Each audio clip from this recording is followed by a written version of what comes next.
ఇక ఇండిగో సంక్షోభం ఇప్పట్లో ముగిసేలా కనిపించట్లేదు. విమాన సర్వీసులు సాధారణ పరిస్థితికి వచ్చేందుకు మరో 10 రోజులు పడుతుందని ఇండిగో సీఈఓ చేసిన ప్రకటనలతో ఈ విషయం స్పష్టమవుతోంది. సమస్యను పరిష్కరించేందుకు ఎఫ్డిటిఎల్ నిబంధనలు ఉపసంహరించుకున్నా కేంద్రం మాత్రం ఆ ఉత్తర్వులను రద్దు చేసింది. విమాన సర్వీసుల రద్దు, ప్రయాణికుల ఇబ్బందుల నేపథ్యంలో ఉన్నత స్థాయి విచారణకు ఆదేశించింది కేంద్రం. అటు డీజీసీఏ సైతం ప్యానెల్ ఏర్పాటు చేసింది.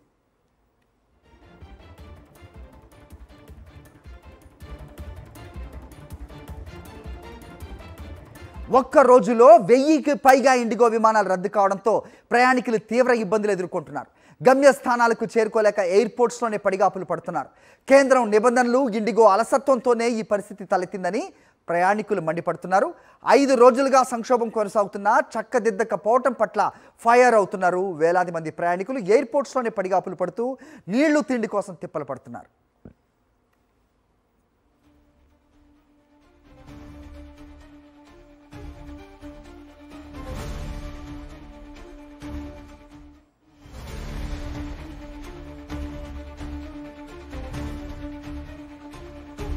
రైట్, ఇదే అంశానికి సంబంధించి మరిన్ని అప్డేట్స్ మా కరెస్పాండెంట్ వెంకటేష్ ఢిల్లీ నుంచి ఇస్తారు. వెంకటేష్, చెప్పండి. సో డీజీసీఏ ఎఫ్డిటిఎల్ నిబంధనలు సడలించినా, ఉపసంహరించుకున్నా కేంద్రం మాత్రం దాన్ని నిరాకరించింది అనే వార్త మనం చూస్తున్నాం. సో ఇండిగో అలసత్వం అయితే ఖచ్చితంగా కనిపిస్తోంది. కానీ దీని అంతటిలో నష్టపోతున్నది ప్రయాణికులు. నిజంగా డొమెస్టిక్ ప్రయాణికులు ఒక ఎత్తు అయితే, సో కనెక్టింగ్ ఫ్లైట్స్లో వెళ్ళే వాళ్ళు కూడా తీవ్ర ఇబ్బందులు ఎదుర్కొంటున్నారు. వాళ్ళ ప్రయాణాలు పోస్ట్పోన్ చేసుకోవడం, దాని ద్వారా పెద్ద ఎత్తున లాస్ అవ్వడం కూడా మనం చూస్తూ ఉన్నాం. సో ఏం జరగబోతోంది? మరో 10 రోజులు అంటున్నారు ఇండిగో వాళ్ళు. ఏం జరుగుతుంది? అప్డేట్ చెప్పండి. దేశవ్యాప్తంగా ఇండిగో ప్రయాణికుల కష్టాలు ఇప్పట్లో తెరపడడం లేదు. కనీసం 4-5 రోజుల్లోనైనా దీన్ని సాధారణ స్థితికి తీసుకొచ్చేటువంటి పరిస్థితి లేదు. ఖచ్చితంగా డిసెంబర్ 15 కల్లా సాధారణ స్థితికి తీసుకొస్తామని స్వయంగా ఇండిగో సీఈఓ ప్రకటించినటువంటి నేపథ్యంలో మేజర్ ఎయిర్పోర్టుల్లో ప్రయాణికులు అందరూ కూడా తీవ్ర అవస్థలు పడుతున్నారు. నిజానికి ముందుగా సమాచారం ఇవ్వకుండా ఇండిగో విమానాలు రద్దు చేయడం పైన ప్రధానంగా విమర్శలు వస్తున్నాయి. తీరా చెక్ ఇన్ అయిపోయిన తర్వాత, బోర్డింగ్ పాస్ తీసుకున్న తర్వాత విమానాలు రద్దు చేస్తున్నట్టు ఇండిగో ప్రకటించింది. సో ఇదంతా కూడా ఇండిగో కొన్ని బ్లాక్ మెయిల్ టాక్టిక్స్ ప్లే చేస్తుందనేటువంటి వాదన వినబడుతుంది. ప్రధానంగా ఎఫ్డిటిఎల్ నిబంధనలను వాటిని అమలు చేసేందుకు తిరస్కరించేటువంటి ఒక కుట్రలో భాగంగానే ప్రయాణికులను ఒక పావుగా ఇండిగో వాడుకుంటుంది. దాని కారణంగానే ఈ రోజు అకస్మాత్తుగా డీజీసీ ఉపసంహరించుకోవాల్సినటువంటి పరిస్థితి ఏర్పడింది అనేటువంటి ఒక వాదన వినిపిస్తుంది. ఈ నేపథ్యంలోనే ఇండిగో వ్యవహార శైలిపైన కేంద్ర ప్రభుత్వం ఒక ఉన్నత స్థాయి కమిటీ విచారణకు ఆదేశించింది. అలాగే ఇండిగో పైన తప్పనిసరిగా కఠిన చర్యలు తీసుకుంటామని కేంద్ర ప్రభుత్వం హెచ్చరించినటువంటి పరిస్థితి. All said and done. మీరు చెప్తుంది కరెక్టే. అది కేంద్రం నిజంగా ఇండిగో మీద ఆగ్రహం వ్యక్తం చేసుకున్న పరిస్థితి ఏదైతే ఉందో, దీనికి కారణం ఏంటి అనేది ఒకటి వెలికి తీయాలి. సెకండ్ థింగ్, దానికి ప్రత్యామ్నాయం ఏంటి? ప్రయాణికులు ఇలా ఇబ్బంది పడాల్సిందనా? ఇండియన్ ఎయిర్లైన్స్ ఉంది, కొన్ని ప్రాంతాల్లో స్పైస్ జెట్ ఉంది, ఇంకా మిగతా ఎయిర్లైన్స్ కూడా ఉన్నాయి. బట్ వాటిలో ప్రయాణించాలంటే రేట్లు మాత్రం ఆకాశాన్ని అంటుతున్నాయి. వాటిని నియంత్రించే ప్రయత్నం అయితే కేంద్రం చేయట్లేదు కదా. ఆ దిశగా ఎందుకు ఆలోచన చేయట్లేదు? ఖచ్చితంగా కేంద్ర ప్రభుత్వం కూడా ఈ నిబంధనలు అమలు చేసేటువంటి క్రమంలో వాటిని అమలు చేసేటువంటి శక్తి స్థాయి ఉందా అనేది ఆలోచించకుండా వాటిని అకస్మాత్తుగా అమలు చేయడం వల్ల ఈ పరిస్థితి తలెత్తిందనేది నిపుణులు చేస్తున్నటువంటి వాదన. అలాగే అకస్మాత్తుగా ఈ నిబంధనలు ఉపసంహరించుకోవడానికి కూడా పైలట్లు తప్పులు పడుతున్నటువంటి పరిస్థితి. సో ఇది దశల వారీగా, ఫేజ్ వైజ్ గా అమలు చేయాల్సింది పోయి అకస్మాత్తుగా అమలు చేసిన కారణంగా ఈ పరిస్థితి వచ్చింది. సో దీన్ని ప్రయాణికులను ఎయిర్పోర్ట్ వరకు రప్పించి చెక్ ఇన్ చేసి బోర్డింగ్ పాస్ ఇచ్చిన తర్వాత రద్దు చేస్తున్నట్టు ఇండిగో ప్రకటిస్తుంది. సో ఇండిగో ఇటువంటి బ్లాక్ మెయిల్ టాక్టిక్స్ చేస్తున్నటువంటి కారణంగా ప్రయాణికులందరూ కూడా పెద్ద ఎత్తున విమానాశ్రయాల్లో గొడవ దిగుతున్నారు. సో ఇది మీడియాలో పెద్ద ఎత్తున రావడంతో ఒకసారిగా కేంద్ర ప్రభుత్వం పైన ప్రెషర్ పెరిగి ఇమీడియట్ గా ఆ నిబంధనలు ఉపసంహరించుకుంది. సో ఇదంతా కూడా ఒక ప్రీ ప్లాన్డ్ కుట్రలో భాగంగానే ఇండిగో ప్రయాణికులను అడ్డం పెట్టుకుని ఈ నిబంధనలను అధిగమించింది అనేది ప్రధానంగా వస్తున్నటువంటి వాదన.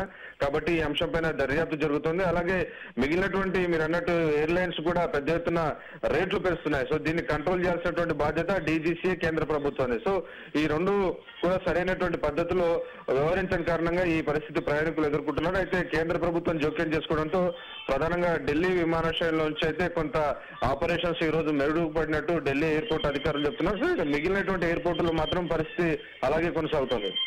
ఆల్ రైట్ వెంకటేష్, ఏ రంగంలో అయినా ఏకస్వామ్య పద్ధతి అంటే మొనోపలి ఉంటే గనక ఇలాంటి సిచ్యువేషన్స్ ఎదురైనప్పుడు ఇలాంటి పరిస్థితులే ఉంటాయనేది ఈ సంఘటనలు నిజంగా ఉదాహరణగా నిలుస్తూ ఉన్నాయి. నిజంగా ఇండిగో ఎయిర్లైన్స్ భారత విమానయాన ప్రయాణంలో టోటల్ అంటే మోర్ దెన్ 60% డామినేట్ చేస్తున్న క్రమంలో మరే ఇతర ఎయిర్లైన్ కూడా దరిదాపుల్లో కూడా లేని సిచ్యువేషన్లో ఇలాంటి సంఘటనలు ఏదైనా జరిగినప్పుడు ఖచ్చితంగా ఇలాంటి ఇబ్బందులు తప్పవు. సో దీన్ని సమాంతరంగా చేయాల్సిన బాధ్యత కేంద్రం మీద ఉంటుంది. ఒక కాంపిటేటివ్ స్పిరిట్ అలాగే కాంపిటీషన్ ఉన్నప్పుడే ప్రయాణికులకు ఎలాంటి ఇబ్బందులు లేకుండా వాళ్ళు సరైన సదుపాయాలతోటి ఫ్లై అవ్వాల్సిన పరిస్థితులు ఉంటాయి. ఇటు హైదరాబాద్ ఎయిర్పోర్ట్లో ప్రయాణికులు తీవ్ర అవస్థలు పడుతున్నారు. చెక్ ఇన్ అయిన తర్వాత ఫ్లైట్స్ రద్దయ్యాయని చెబుతున్నారని మండిపడుతున్నారు. అక్కడున్న సిబ్బందితో గొడవ కూడా పడుతున్నారు. ఇటు శబరిమల వెళ్లే అయ్యప్ప స్వాములు కూడా ఆందోళన వ్యక్తం చేస్తున్నారు.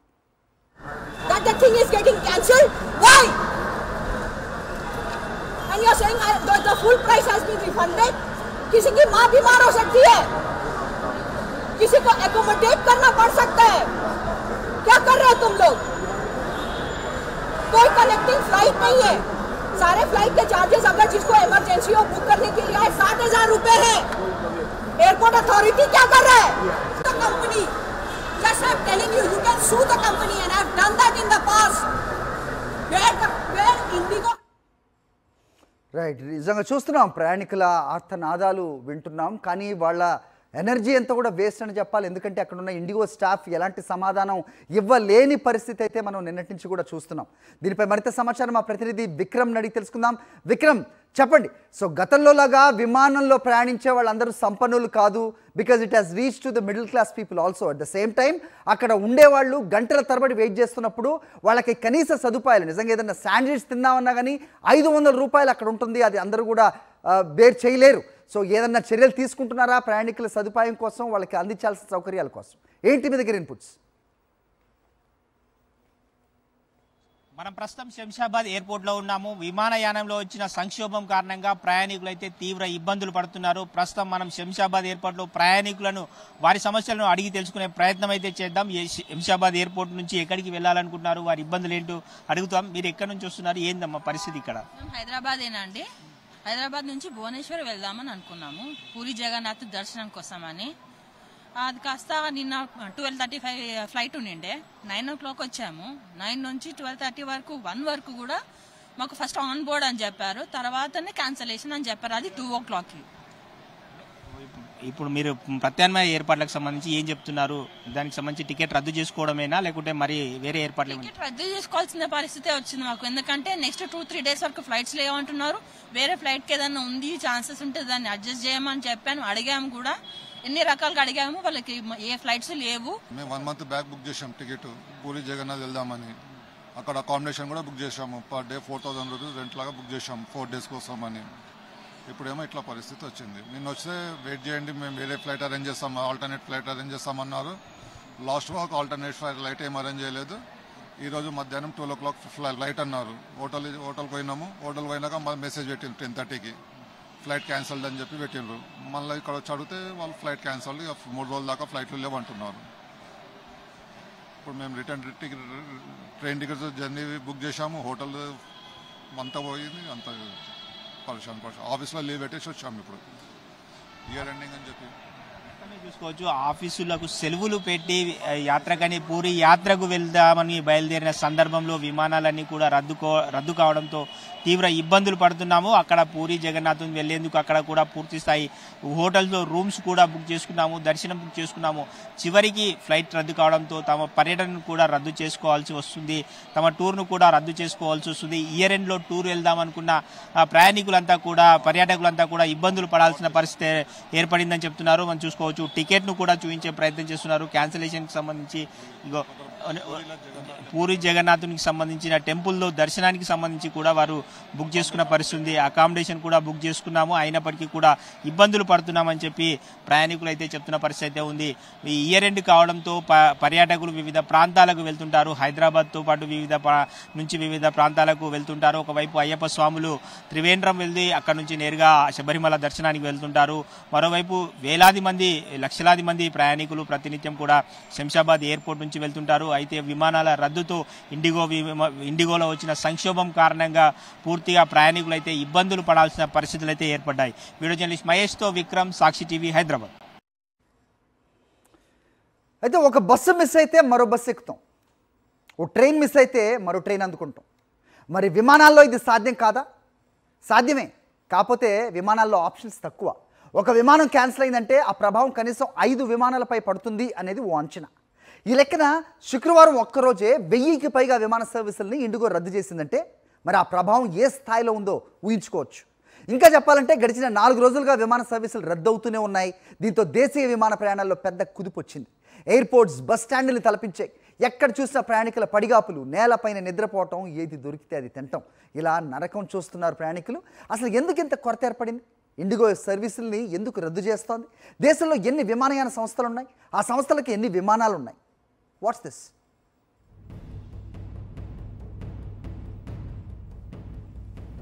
దేశంలో ప్రధానంగా 7 విమానయాన సంస్థలు సర్వీస్ అందిస్తున్నాయి. వీటిలో అత్యధిక వాటా ఇండిగో సంస్థది. 66% వాటాతో ఈ కంపెనీ మార్కెట్లో గుత్తాధిపత్యం చెలాయిస్తోంది. 300కు పైగా విమానాలతో రోజుకు 1500 సర్వీసులు అందిస్తోంది ఈ సంస్థ. పీక్ టైంలో రోజుకు 1600 సర్వీసులు అందించే సందర్భాలు కూడా ఉన్నాయి. ఇండిగో తర్వాత 150కి పైగా విమానాలతో ఎయిర్ ఇండియా సెకండ్ ప్లేస్లో ఉంది. ఈ కంపెనీ రోజుకు సగటున 350 సర్వీసులు అందిస్తుంది. ఇక 130 విమానాలతో స్పైస్ జెట్ కూడా దేశీయంగా సేవలు అందిస్తున్నప్పటికీ ఇండిగో, ఎయిర్ ఇండియాతో పోలిస్తే ఈ కంపెనీ సర్వీసులు తక్కువని చెప్పాలి. వీటితో పాటు విస్తారా, గో ఫస్ట్, ఆకాశ ఎయిర్, ఎయిర్ ఏషియా సంస్థలు కూడా దేశీయంగా విమాన సర్వీసెస్ అందిస్తున్నాయి. ఈ కంపెనీలన్నీ 100 లోపే విమానాలు కలిగి ఉన్నాయి. రోజుకు సగటున అటు ఇటుగా 120కి మించి సర్వీసులు అందించడం లేదు. తక్కువ విమానాలు ఉండటం, అందుకు తగ్గట్టుగా సిబ్బందిని కలిగి ఉండకపోవడంతో ఈ విమాన సర్వీసులకు ఎలాంటి ఇబ్బంది రాలేదు. ఇండిగోలో మాత్రం విమానాల సంఖ్య, సర్వీసుల సంఖ్య ఎక్కువగా ఉంది. దానికి తగ్గట్టు స్టాఫ్ అందుబాటులో లేరు. మరీ ముఖ్యంగా ఆ స్థాయిలో పైలట్లు అందుబాటులో లేరు. సాధారణంగా పైలట్స్కు వారానికి 12 గంటలు విశ్రాంతి ఇస్తారు. తాజాగా దాన్ని 48 గంటలకు పెంచారు. రాత్రి వేళల్లో ఏ పైలట్ కూడా 2 ల్యాండింగ్స్కి మించి చేయకూడదు. అంటే నైట్ షిఫ్ట్లో కేవలం 2 ట్రిప్స్ మాత్రమే అన్నమాట. ఇలాంటి రూల్స్ అమల్లోకి రావడంతో ఇండిగోలో ఈగో వచ్చింది, పైలట్ల కొరత బయటపడింది.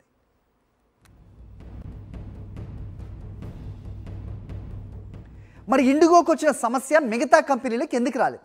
ఎందుకంటే వాళ్ళ దగ్గర ఉన్న విమానాలు, వాటికి తగ్గ సిబ్బంది ఉన్నారు. డీజీసీఏ నిబంధనలను పాటించడానికి ఈ సిబ్బంది వాళ్ళకి సరిపోయారు. ఇండిగో విషయంలో అలా జరగలేదు. విమానాలు ఎక్కువ, సర్వీసులు ఎక్కువే, కానీ సిబ్బంది తక్కువ. తాజా నిబంధనలను అమలు చేయడంతో సిబ్బంది కొరత పెరిగింది. ఇక్కడే పౌర విమానయాన సంస్థ డీజీసీఏ, ఇండిగోకు మధ్య ఆధిపత్య పోరు నడిచింది.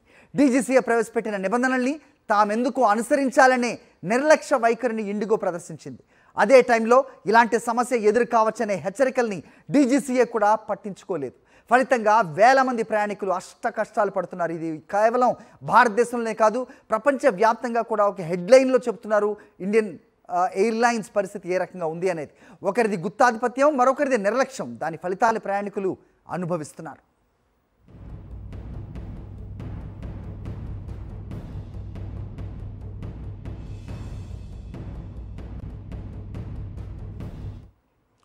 దేశంలో విమానయాన రంగం ప్రతి ఏటా పెరుగుతూ వస్తోంది. రాబోయే 5 ఏళ్లలో 200% వృద్ధి నమోదయ్యే అవకాశం ఉందని విమానయాన రంగ నిపుణులు చెబుతున్నారు. ప్రస్తుతం దేశీయంగా రోజుకు 3500 నుంచి 4000 విమాన సర్వీసులు నడుస్తున్నాయి. ఏటా ఈ సర్వీసుల సంఖ్య పెరుగుతోంది. దేశంలో Tier 2 పట్టణాలకు సర్వీసులు విస్తరిస్తున్నాయి. కంపెనీలు కూడా ప్రతి ఏటా విమానాలు కొనుగోలు చేస్తున్నాయి. ఈ వృద్ధికి తగ్గట్టు దేశంలో పైలట్స్ సంఖ్య పెరగట్లేదు. విమానం ల్యాండ్ అయ్యి తిరిగి టేక్ ఆఫ్ అయ్యే లోపు దానికి టెక్నికల్ చెక్ చేయాల్సి ఉంటుంది. అది మ్యాండేటరీ. ఈ సిబ్బంది కొరత కూడా తీవ్రంగా ఉంది. తీవ్రమైన పని ఒత్తిడితో పైలట్స్ నిద్రలేని రాత్రులు గడుపుతున్నారు. ఇలాంటి టైంలో అమలు కావాల్సిన డీజీసీఏ నిబంధనలన్నీ ఇండిగో లైట్ తీసుకుంది. అసలు ఇండిగో లాంటి పెద్ద సంస్థలో తాము విధించిన నిబంధనలు అమలవుతాయా లేదా అనే విషయాన్ని డీజీసీఏ కూడా చెక్ చేయలేదు.